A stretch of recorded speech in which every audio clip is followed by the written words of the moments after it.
I'm Jeff Ritter here for Worldly Experiences.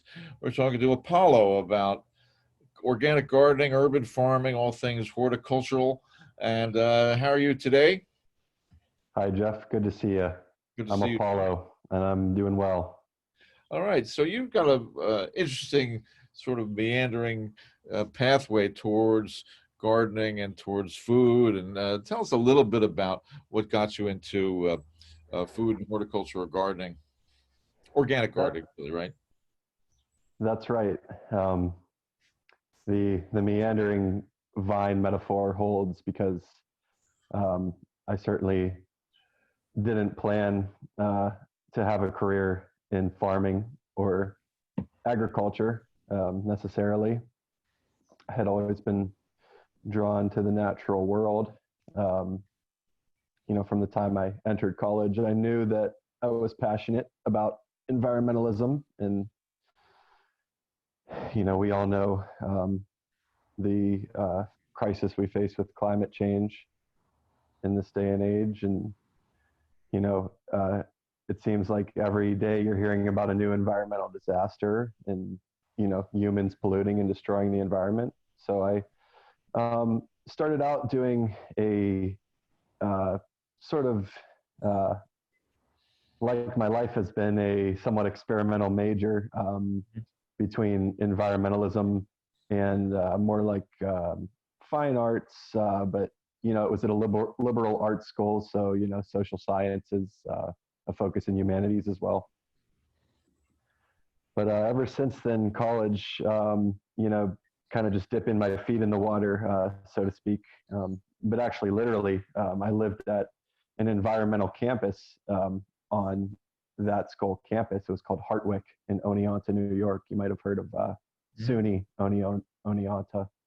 But definitely a college town. But I lived about 10 miles from the town at an environmental campus where the students had built their own sustainable housing.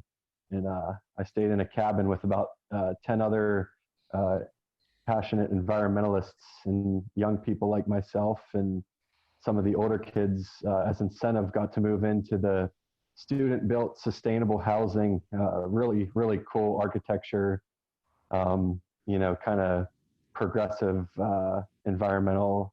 I don't know if you would call it new age or more traditional, actually, in some instances, but that really got me interested in more environmental type living, and it was an eco village essentially on a small scale. So that was how I got started. Uh-huh.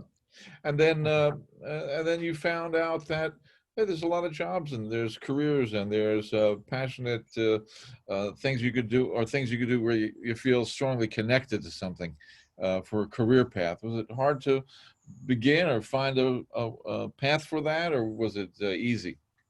I want to pause at this point. I think this is a good point to pause and plug my phone in, because I just realized it's running pretty low.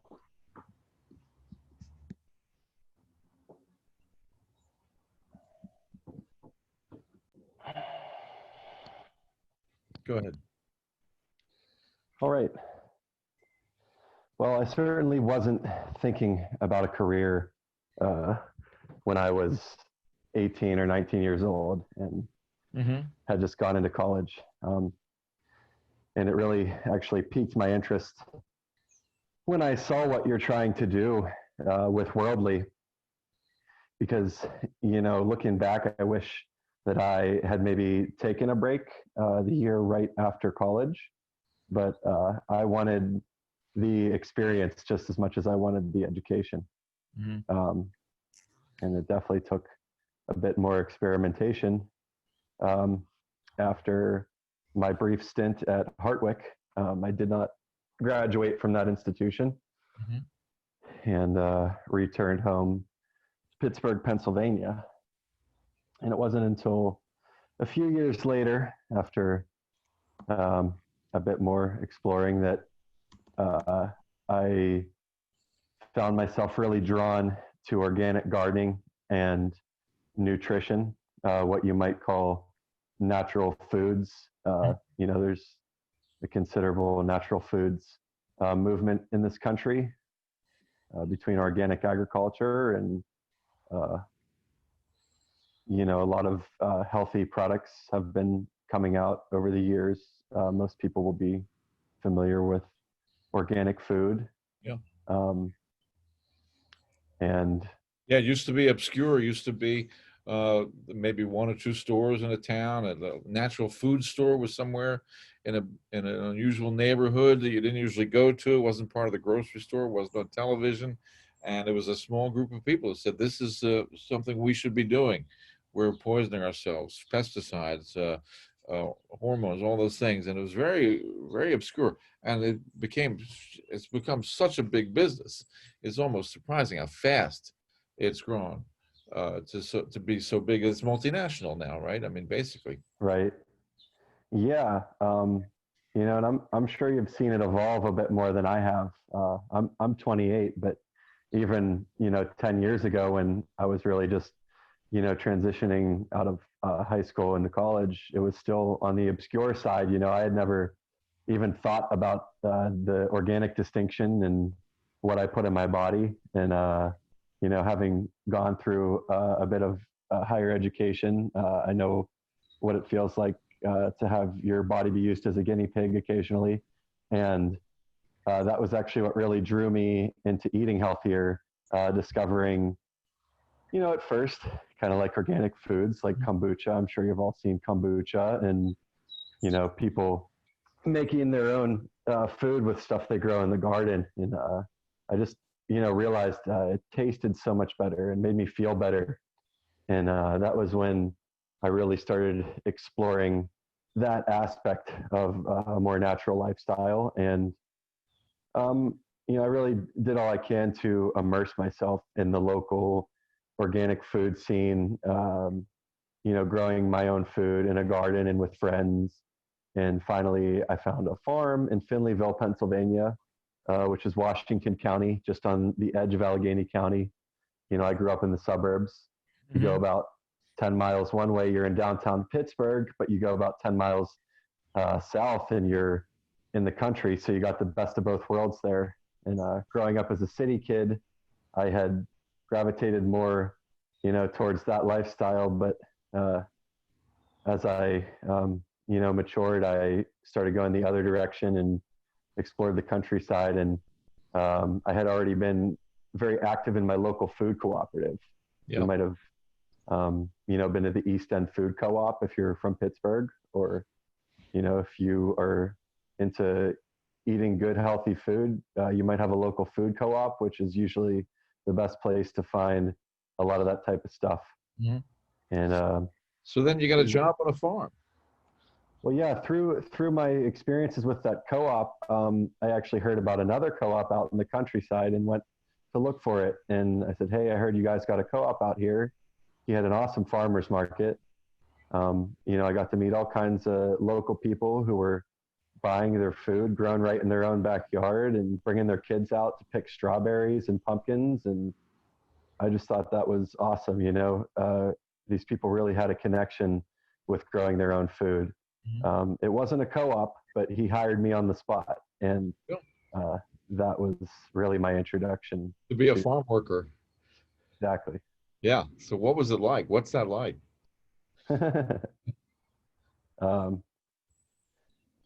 You know, in some ways, it might be what you imagine. It's hard. Labor, farm work. You might be toting around 70-pound bales of hay for half your day. Mm-hmm.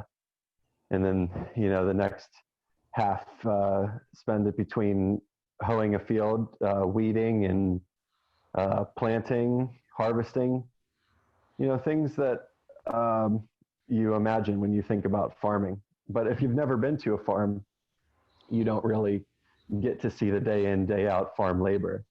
So that was really a game changer when I got to see up front, close and personal, how the farmer does details. Sorry, I'm distracted for a sec. I'm doing an interview, you guys.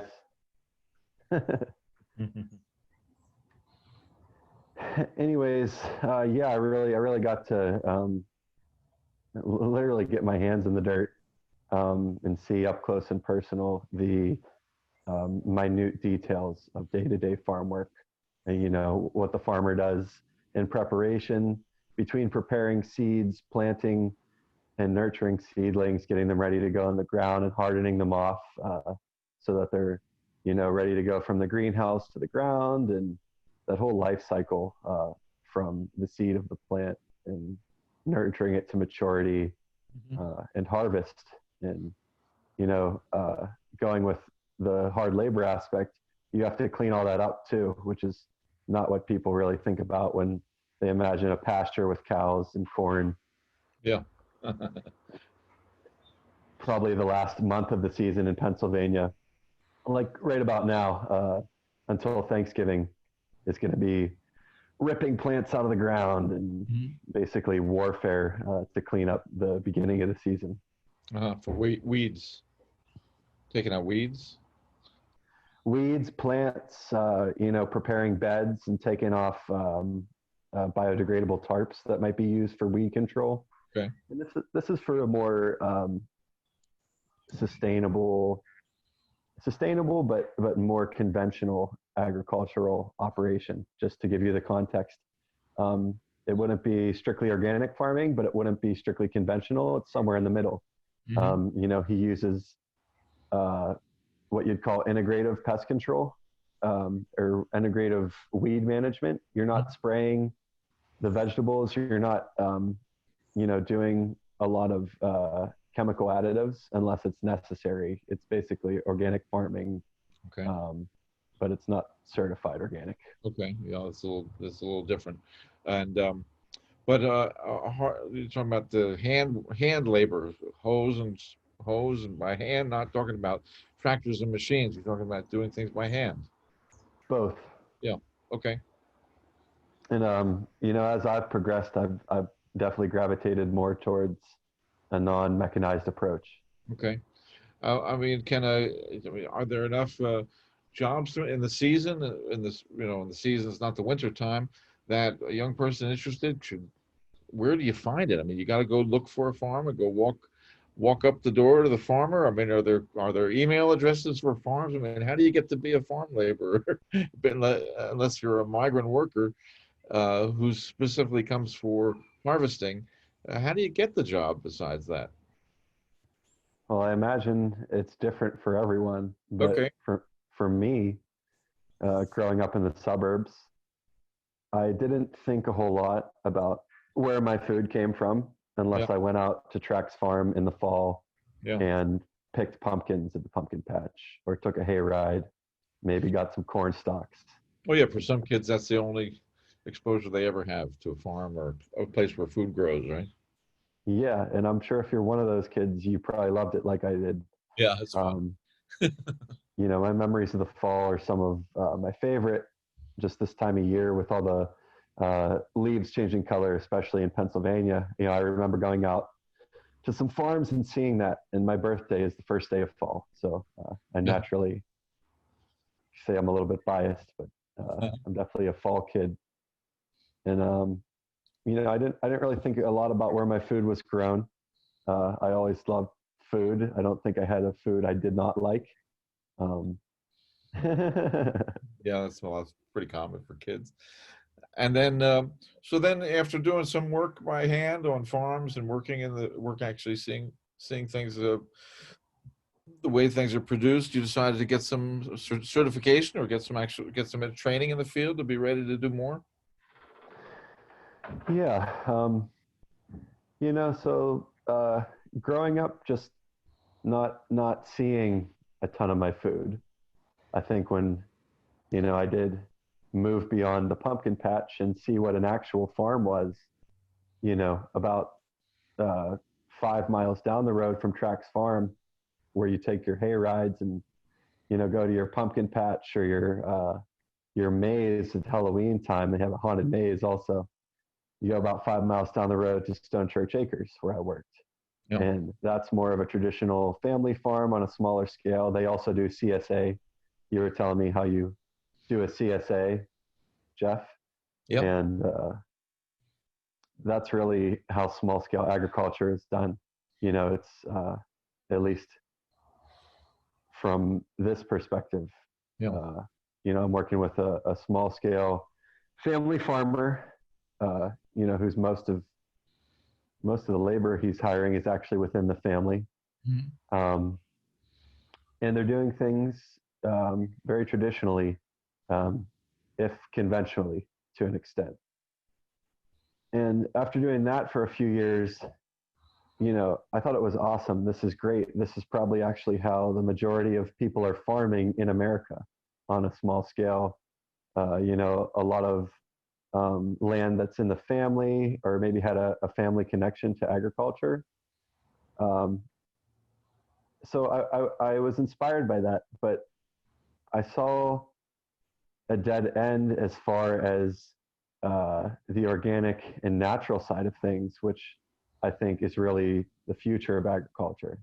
So you Mhm. take these, two dynamics of, a more traditional kind of family-oriented way of farming, but the more modern kind of organic approach, which really uh, is what drew me into farming, and it inspired me to keep looking beyond, what I could find locally, and that Mhm. actually drew me into the apprenticeship in ecological horticulture that I did at the University of California. Okay. And then out there, they had their own plot of land, and you had to do all the work, planning, harvesting, everything to learn about the entire cycle, I guess, right? Excuse me. I'll take a drink of water. Okay. So that program isn't classroom based. It's out in the field based, or is it both? So yeah, you may have heard about the AEH. They call it the Apprenticeship in Ecological Horticulture. It's through CASFIS, which is the Center for Agroecology and Sustainable Food Systems. Let's get all the acronyms out of the way Uh-huh. so I can tell you what it actually was. But that was it. The University of California, Santa Cruz, not California, Pennsylvania, um, which was a place I had fallen in love with in my travels. And it turns out they had an organic farm out there on the UCSC campus, Mhm. nestled up amongst the redwood trees in California. So not only was I in love with the environmental side of it and getting to see the redwoods and the mountains in California, I found an organic farm that you could actually live on while you studied on it. Yeah. And it turns out it was also the first educational farm of its kind in that area. They had kind of, pioneered the organic movement in the 70s, late 60s, and throughout a period of time when the organic movement was really setting down roots in this country. So I thought that would be a good opportunity to learn more about organic, Mhm. and uh, why not do it with the people who are claiming that they really started it and know what they're doing. So I came back home to Pennsylvania and worked on the farm a little bit more and dreamed and thought about it and realized that was more the direction I wanted to go. So I applied, and at the end of the 2018 season, doing farm labor for 4 years and Mhm. really starting to reach out into the community more, I finally decided to take the step and apply to the apprenticeship. And I got accepted into it at the last minute. I was actually on the wait list and Mhm. wasn't sure if I was going to make it. And at the last minute, right after New Year 2019, I was accepted into a program set to begin in Mhm. 2020. And I went out to California and lived on an organic farm for 6 months and Yeah. really learned how to do it firsthand. So 6 month program. It's not a master's degree. It's not a bachelor's degree. It's a apprenticeship certificate kind of thing. I would say yeah, it's definitely certification oriented. It's a practical training program for adults would be, how it's described. But upon completing it, you obtain certification in horticulture through the University of California, Santa Cruz, and you also gain a ton of practical work world experience. You make a lot of connections and meet alumni. And So is it science based too? I mean, somebody might be afraid, oh, there's going to be too much science. I don't like science. I've never done well at science. Is there a lot of it there? So I understand not being an ace at science. I was more towards social sciences when I did go to college, and Yeah. It turns out 10 years later, I didn't find my groove until 10 years later, when I really experienced the science firsthand in the field. And that's really, it's called an apprenticeship. That's really what it was oriented towards, was the work of it, doing it firsthand and seeing it and learning how it's done. But what's cool is you did get some of the science and, statistics and hard factual knowledge that goes into organic farming, so that you can really apply that and see what you're doing firsthand as it relates to the books. Yeah. That's different than sitting in a classroom and using a lab and just seeing it in theory or just doing experiments, right? So it makes it more relevant, so you're more interested in it, right? Yeah, it's preferable in some ways. If you like working, I would certainly recommend pursuing an educational farm experience. But that's what you got to remember, is there's always the work.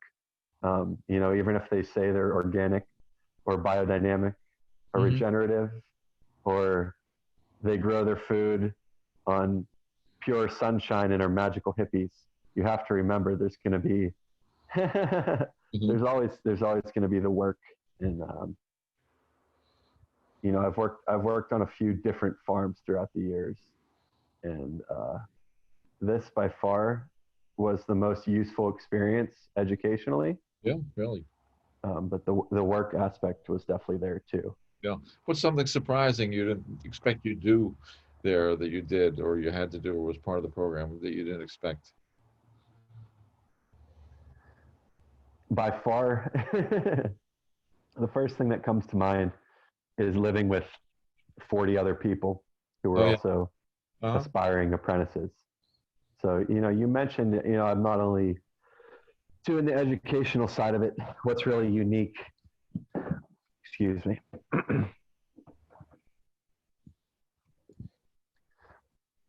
No, what's really unique about the program that I did in California is that you actually live on the organic farm throughout the duration of a farming season. So you get there at the beginning of the farming season in the spring when it's all rainy and wet. You have all your stuff in your car. Like me, maybe you're moving to California. I had everything in my car. Maybe you're taking a plane from New York.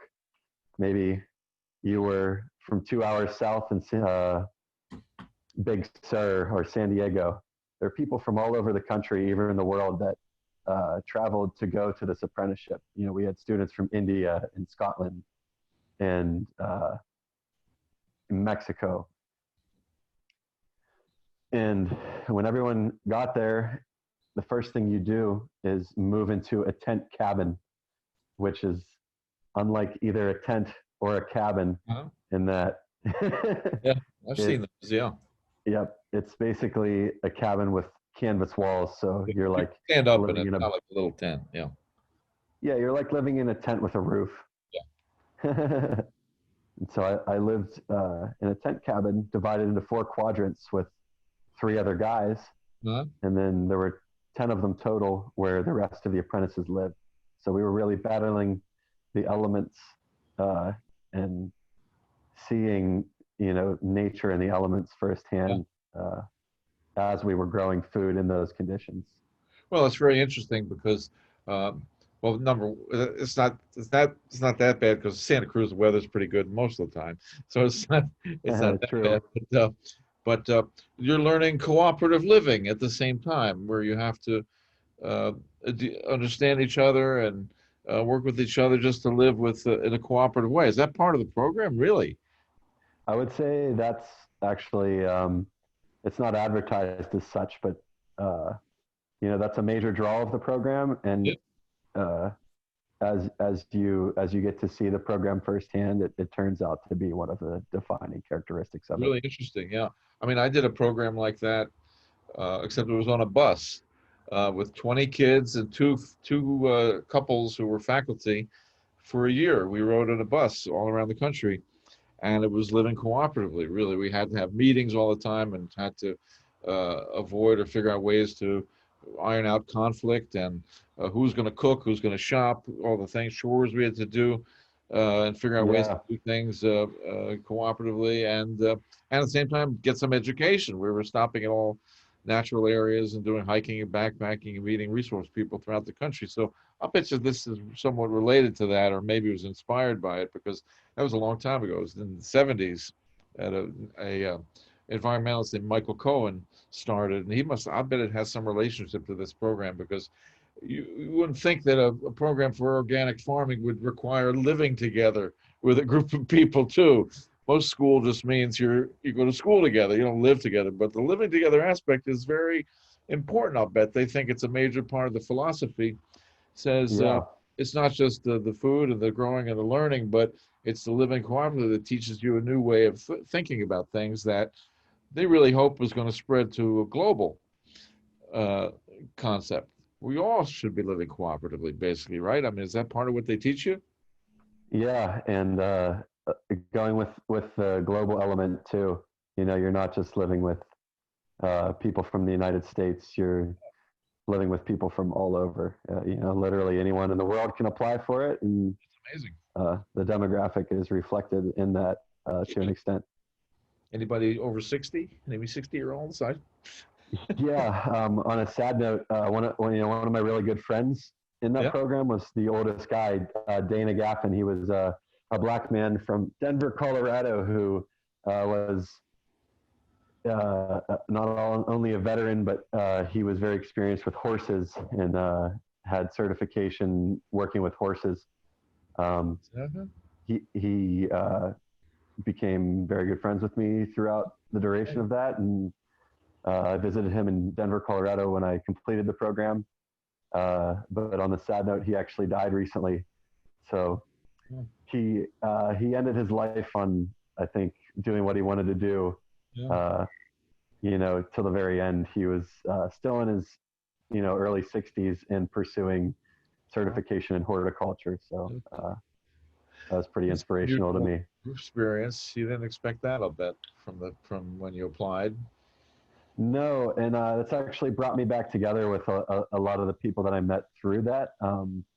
More recently, actually, just this last month, we did a campaign for him, and we're able to raise $1,000 on GoFundMe for his family. So that really brought us all back together, and it showed me like how close of a bond I really did make with these 40 individuals. I was one of 40 people who lived on that farm or in Santa Cruz. A couple of the people lived in Santa Cruz during that time. They weren't able to live directly on the farm, so it was 40 of us total, about 37 living on the farm.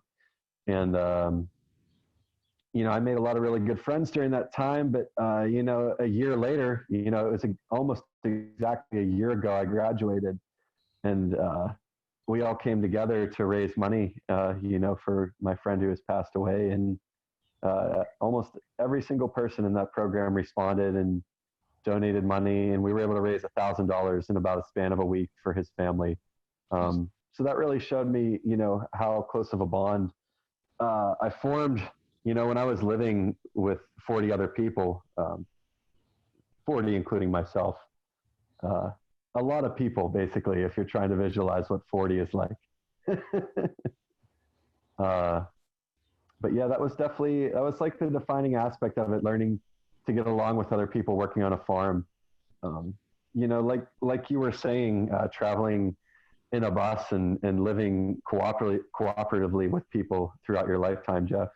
I'm sure you had a lot of conversations about people's feelings and boundaries, and Yeah. learning how to coexist in a small space. But not only that, when you do communicate and learn to live with each other, you really move past your comfort zone, and you don't only learn the practical side of organic farming, you learn how to actually apply it to the world and change the world, because you're not just learning the strictly educational side. You're learning the human side of it, how to communicate with people from wildly different backgrounds, who might not get along with you at first. Yeah. I never expected to become great friends with a 60-year-old black dude who is like a certified horse caretaker. Yeah. Yeah. There are people in that program from all ages, from age 21, from their late 20s to their early 30s, their 40s, and even 60s. So tell us a little bit about the actual food and growing, and how you've translated that experience into coming back here and trying to create something for yourself in Pittsburgh. So it was kind of eye-opening in that I told you all that I, started farming because I really liked food. I got into agriculture through growing my own garden and, literally getting my hands in the dirt with my friends, and, feeling that sense of community, and really enjoying my food, and getting to see where it came from, and getting to notice how much better it tasted when you grew your own food. And so that kind of was what really motivated me to start farming in the first place. And for 5 years, I, kind of had farming in the back of my mind. I worked on a farm as a job, but never really felt like it was my lifestyle, so to speak. Mm-hmm. And, going out to California to study agriculture full time, I would say, really was like a push towards what really inspired me in the first place to start growing food, and to start, farming. And really what's at the core of that, though, what inspires me to do it in the first place, which is the aspect of independence, and, growing your own food, and doing it with other people, and doing it for the right reasons. But when I did get out there and kind of lived in an environment where people were not just farming, but living on that farm and growing their own food, and, we 40 people cook for each other. That's another big thing in that program. You have to cook for 40 other people throughout those 6 months. So during that time, I cooked about 10 separate occasions. You go and spend all day in the kitchen the night beforehand prepping to cook for 40 other people that day.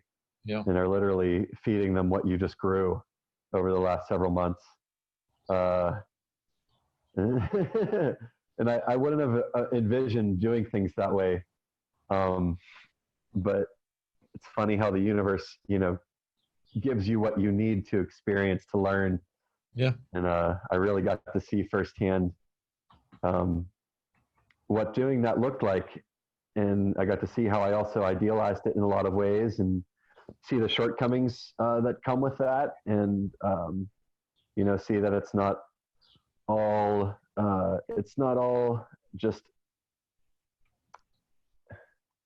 you think of farming and growing your own food, it can become like very romantic. And, if you love nature, you can imagine. Hard work. Yeah, it's going to be a lot of hard work. But living with 40 other people and doing the work every day, and really seeing a farm that was influential in the organic movement, I think I saw firsthand what the reality was. Yeah. And how much effort and work actually goes into the organic movement. So you come back to the Pittsburgh region and looking for opportunities, or do you have to create them? I mean, are there jobs that this certificate applies to, or do you have to really hustle and figure out what to do? So going with what I just said, really about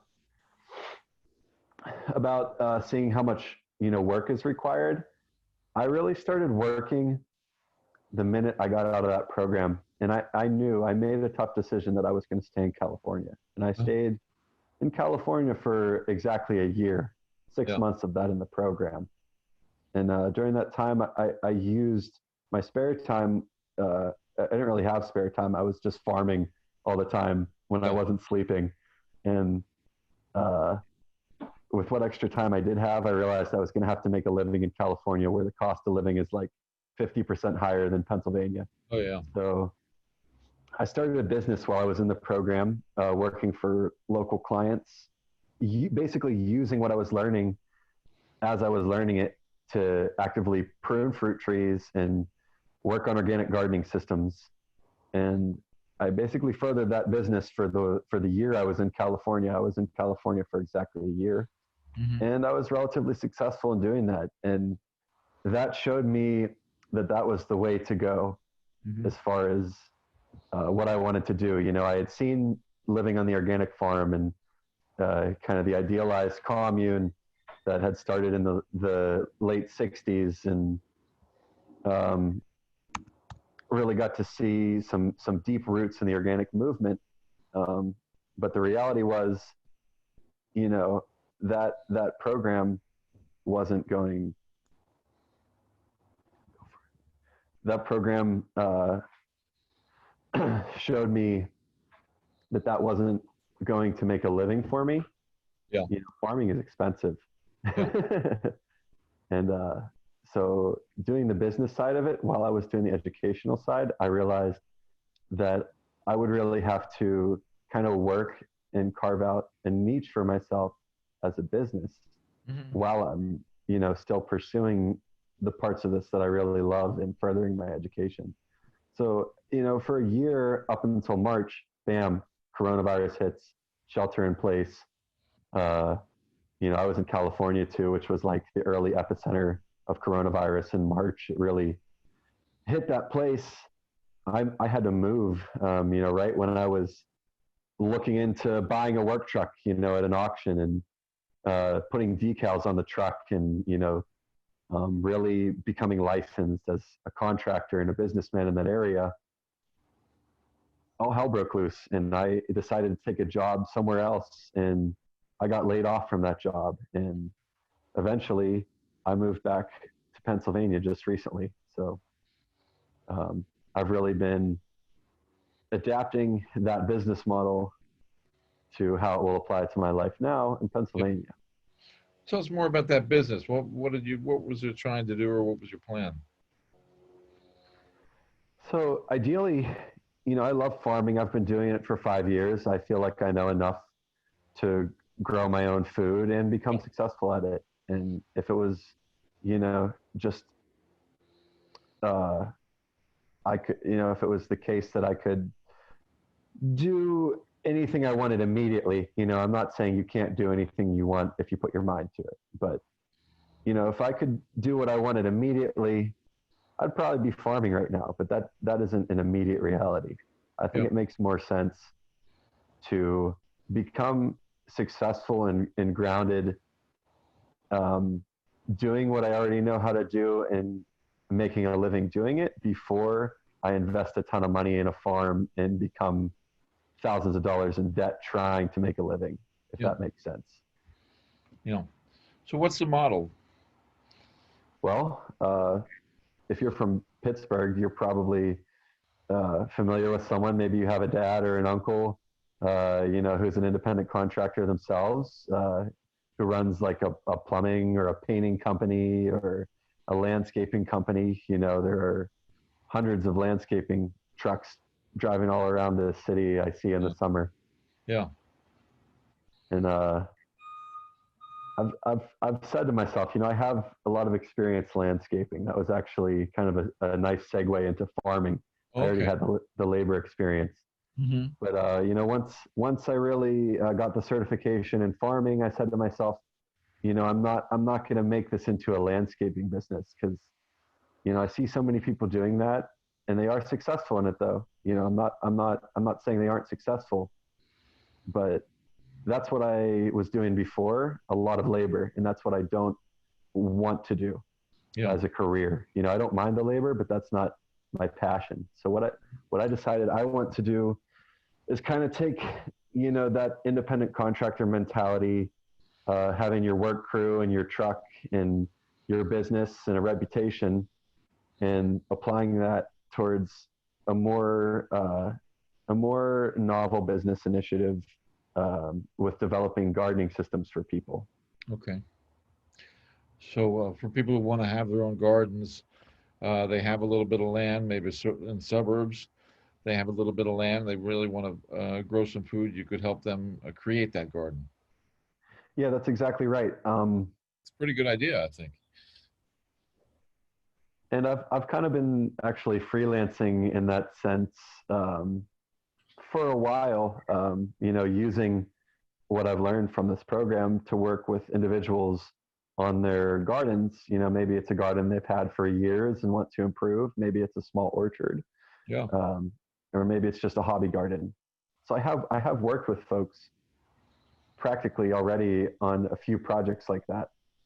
And the idea with the business initiative is to kind of make it more of a concrete, a concrete, like a concrete theme that I can advertise. You know, Yeah. I want to really make a name for myself in this business by basically designing permanent structures where people can grow their own food. Hmm. You know, using different principles found in Yeah. organic farming and permaculture, Hmm. and you know, more forward thinking uh, outlooks on growing food that really conserve a lot of resources.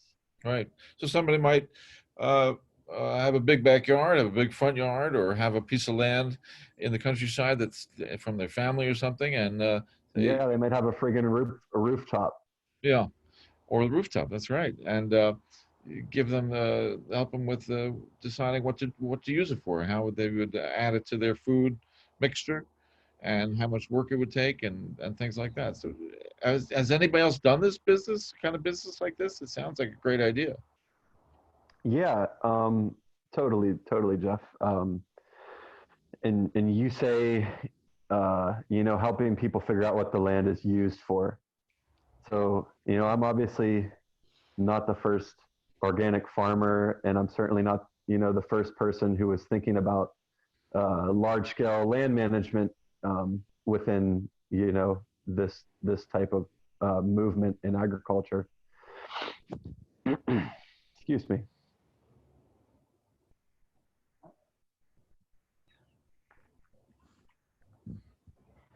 But when you say helping people figure out what the land is used for, you know, short term, I want to make this successful business model. If you imagine building gardens from wood, or from metal, or from uh, a variety of different materials, stone, primarily natural materials, you might build a multi-level garden, you know, that's terraced and can go down a hillside, but it has wooden walls, and so it's permanent. You keep the soil in there throughout the season, and then during the winter, you can either remove the soil or keep it in. You know, you can grow during the growing season, or you can, you know, grow. Like if you live here, you have a 6-month growing season, but if you live in Santa Cruz, you can grow year round. And the idea is to provide these permanent structures where, you know, people can have a garden that they return to year after year and don't have to dig it and don't have to do all the work. And, you know, it's this really nice wooden, permanent, beautiful addition to your landscape or home, you know, that you'll have for years to come. And it's, you know, it's not just like a piece of furniture. It looks great. You're also using it and growing food in it.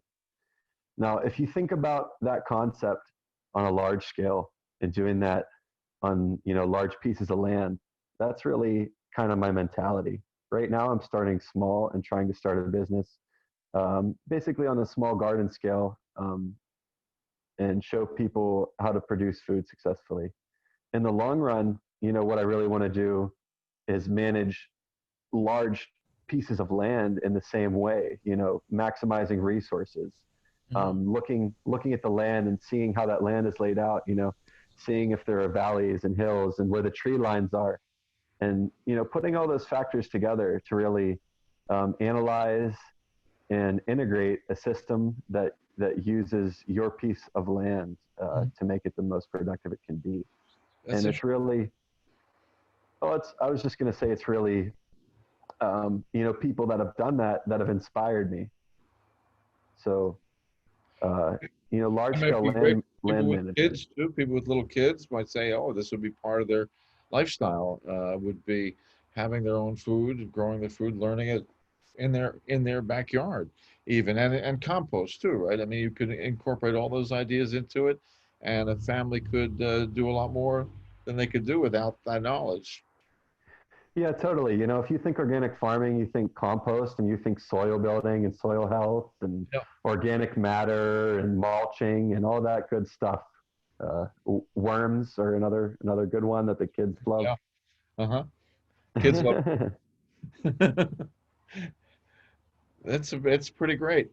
What's Yeah. going on in Pittsburgh, though? What other things do you know about that's going on here with urban farming? Is that a big part of what's going on in the region too? Have you gotten into that? I'm glad you mentioned that, because I definitely am um, thinking more towards a business mindset, but farming and organic gardening are my life. They're my passion. I've had some experience with urban gardening throughout the years growing up, which has really kept me going throughout this time and, kept me farming. Working on community gardens in the city was really sort of how I got started, working with friends, planting in community gardens and harvesting and sharing that food, not just for myself, but in a potluck, with other humans was what really got me into that in the first place. So now that I've returned back to Pittsburgh, it's not a surprise that urban farming was sort of one of the first things that I got back into. And I realized that I wouldn't really have enough time this year to advertise doing a lot of growing or gardening, because like I said, if you live in Pennsylvania, the growing season's about 6 months. And, if you're lucky and you get an early start, you might get some of those early crops you love. But I got started really late this year. And instead of battling the seasons, I decided that I would start thinking more towards next year and, how I want to apply my business model next year. So that's short term. I know I've talked a lot about the short term, but long term, you think about, growing your own food and having a farm and soil and the kids going out for the hayride and picking their own pumpkins and all that good stuff. That's more what I'm looking at in the future and thinking about large scale land management. Yeah. I'm certainly not the first one to think about that, but if you're thinking about having your own farm and maybe you want to grow your own food, or maybe you have a couple extra acres in the back, back 40 or back 4, you can grow a lot of food with a little bit of land. And that's really what I'm thinking towards long term is, how I can turn people's land into productive land.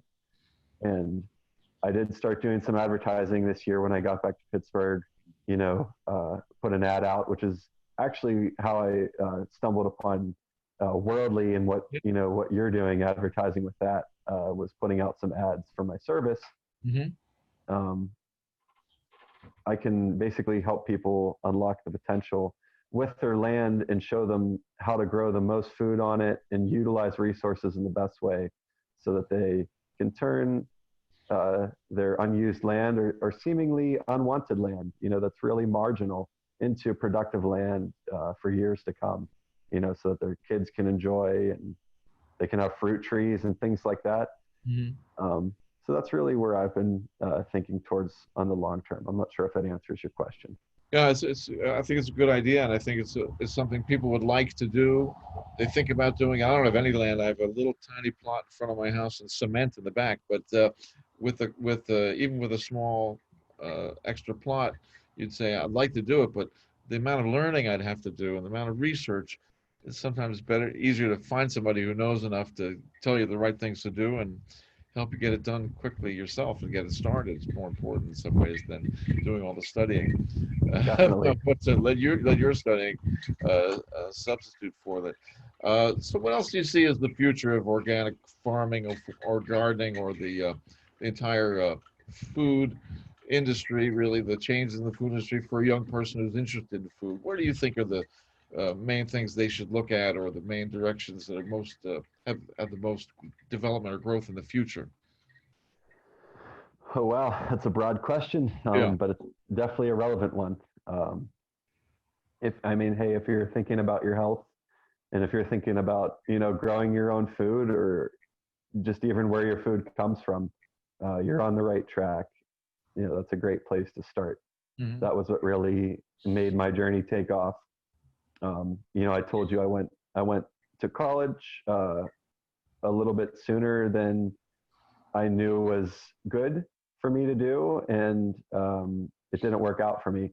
But it was like my introduction into environmentalism and living on an environmental campus and meeting like-minded people. Hmm. But a 6 month, I mean, you took a 6 month program. A lot of young people say, looking at college, looking at degrees, looking at graduate school, even. This field doesn't require that, really. If you really want to get started, get started. You don't have to Yeah, it wait does for someone to not. teach you a whole lot, do you? No, and they're great resources. The more you explore, the more you'll find. But just briefly, if you're looking for an introduction into that world, there's the Woofing website and organization, which What's it called? Say it again. offers Woofing. It's a W, Okay. two W's, worldwide opportunities on organic farms, Oh, okay. WWOOF. It's called Woofing. Uh-huh. You can actually find an organic farm all around the USA, and through their organization, just contact that farm and say, hey, I want to work for you. Yeah. And that farm will say, okay, you can work for me, if it's in the cards. And you basically just set up your stay and go and farm for those people for a length of time. And they let you live on their farm for free and feed you for free organic meals in exchange for your labor. Mm-hmm. And that was actually one of the ways that I really explored organic farming early on, was through woofing. It's basically a free service. Once you join it, you can go and work on a farm anywhere in the United States for free. And it's a great way to travel. There Wow. are ways to get into organic farming all around you. You could just drive out to a local farm and talk to them. There are websites that have job listings. You can go on Craigslist like me, and I found several farms and services who are posting on Craigslist. But really, I would just recommend, starting your own garden and, getting food from a local farmer's market and talking to a local farmer and seeing if he needs help. Mm-hmm. And, just learning more about your local food system is the best way to get into it. And that's what really got me into it. So in a sense, it wasn't just a 6 month program that I did in California last year. It was a 6 year program. Over the last 6 years, I've been farming and just kind of learning firsthand about the food system. And with the certificate the experience in Santa Cruz was the way you got enough knowledge to really begin to translate it into starting a business. You hope to help other people. Yeah, that was like the testing ground to see that I could start a business and make money doing it in a very expensive area. And that kind of motivated me. I don't think I ever would have done that if I didn't, push past my comfort zone and leave Pennsylvania and working on a farm, for almost 5 years.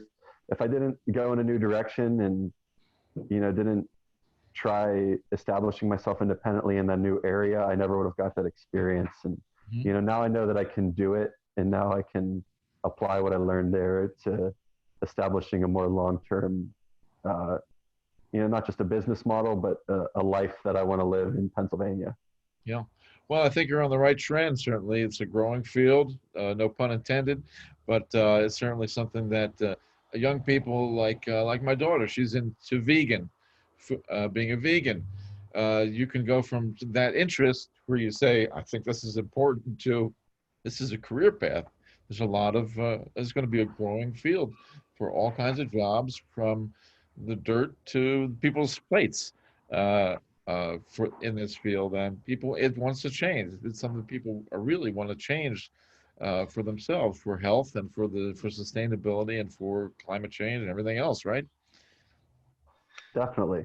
Yeah. That's one of the reasons I started growing my own food, is because I was a vegetarian. Hmm. Yeah, that makes a I really just big I difference. really just wanted to eat nice organic vegetables that I grew. Mhm. Hey, Paul, I Any have, other questions coming? Dawn is here. I think that's Dawn from Michigan is here. If you have a question, you could type it in Okay, the chat. Uh, cool. we've got just a minute or so left, but if you have anything you'd like to ask, uh, does it really matter, make a big difference what climate, what part of the country you're in? I mean, you can't really grow food very long in some of the most northern areas, right? It makes it much more difficult to have a Yeah, garden absolutely. even. That's a good point. Um, I'll just very briefly give you what I know.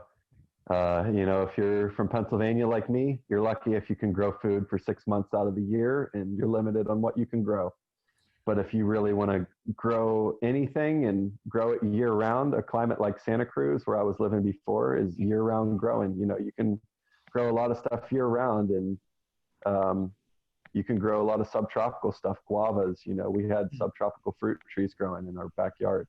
But you could do Um, things with raised beds and starting seeds inside and things like that to and lengthen your season. Is that possible? yeah, definitely don't let it limit you if you live in a cold climate like Pennsylvania. Actually work with the cold. That's what I'm doing right now. I don't have a lot of time left in the growing season, but I'm thinking about next year and coming up with a crop plan for next year and what I can plant early, and what I can grow inside throughout the winter. I have lots of house plants, and that's a good Yeah. time. Yeah. And you can only grow certain fruit varieties in cold weather that require lots of cold hours. And Oh, really? I really am looking forward to experimenting with high tunnels and Uh-huh. greenhouses so I can grow indoor. Okay. Maybe got a question. What are the best foods to start with? What kind of vegetables are easiest? Don't bring a lot of pests, or you can are very hardy. What kind of things would you recommend for a beginning gardener? Well, if you're going to be growing indoors, one of the best things you can do is sprouts, because you can eat them within a week. Good idea. Or sunflower sprouts, which are literally just sunflower seeds that you sprout in a 1 or 2 inch tray of dirt. Uh-huh. Um, or anything you can grow quickly like that inside, like greens or microgreens. You might have heard of microgreens, Okay, different yeah. sprouts that you can just grow in a couple days and then throw them on top of a salad. Or hey, Mhm. start with house plants too, succulents, and anything that will just grow with a little bit of light in front of a window is great in the winter. When it gets warm enough, plant some radishes, because they'll be ready in 30 days, and that's a great crop Radishes. to Yeah. grow. That's easy. Just throw Potatoes, seeds in the ground. You don't have to worry about them. potatoes take nothing. You literally just throw them in the ground. Potatoes, using the potatoes. I've grown about 100 potato plants this year, Uh-huh. between living in 4 different households in my That's wild great. journey. And Uh-huh. as That's a great way to long as start. you keep doing it, just keep doing it, just keep growing things and taking care of plants, and you'll eventually develop a green thumb, And zucchini a and real knowledge sunflowers of are it. pretty easy too, right? Zucchini and What's that? sunflowers are pretty easy. Zucchini's very easy one.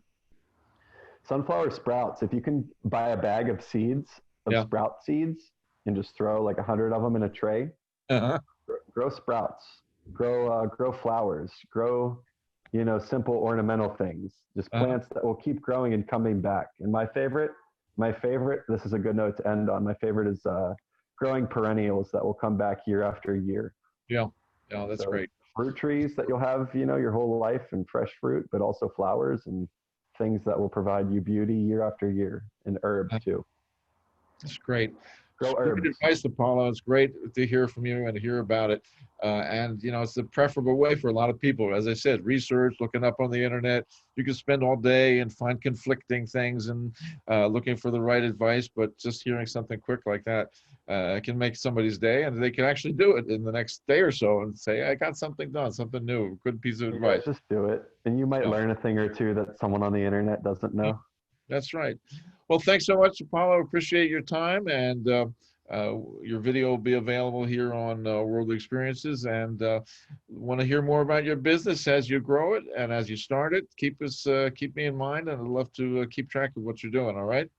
Definitely, Jeff. Thanks so much. I want to hear more about your adventures in cooperative living sometime too. Oh, I'll tell you some stories. All right. Thanks so much. Excellent. Nice to see Yeah, you. thank you. Appreciate you. All right, I'll be in touch.